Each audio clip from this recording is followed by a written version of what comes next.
पण या पुढच्या काही भविष्यासाठी भवितव्यासाठी म्हणून खंबीर नेतृत्वाची गरज असताना म्हणून मी त्यांना सांगितलं मला काही अपेक्षा नाहीयेत।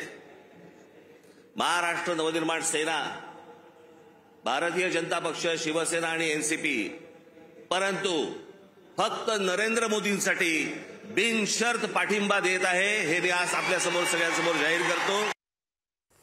फक्त नरेंद्र मोदींकरता खंबीर नेतृत्वाकरता मनसेनं बिनशर्त पाठिंबा देण्याचं निश्चित केलं असल्याचं राज ठाकरे यांनी स्पष्ट केलेलं आहे। या घडीची महत्त्वाची बातमी। गिरीश महाजन आपल्यासोबत जोडले गेलेले आहेत। स्वागत आहे तुमचं लोकशाही मराठीमध्ये। काय पहिली प्रतिक्रिया? थेट खंबीर नेतृत्वाकरता बिनशर्त पाठिंबा मनसेचा।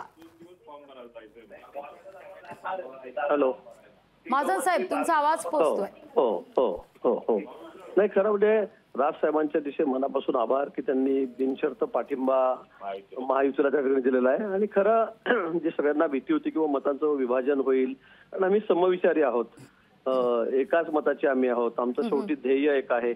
आणि म्हणून मला असं वाटतं की आजचा निर्णय हा अतिशय महत्वपूर्ण आहे।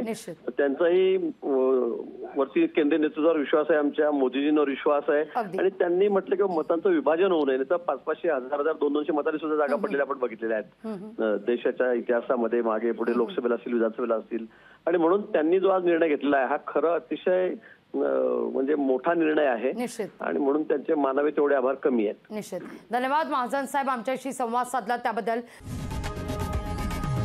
लोकशाही मराठी ऐका, पहा, जागरूक रहा।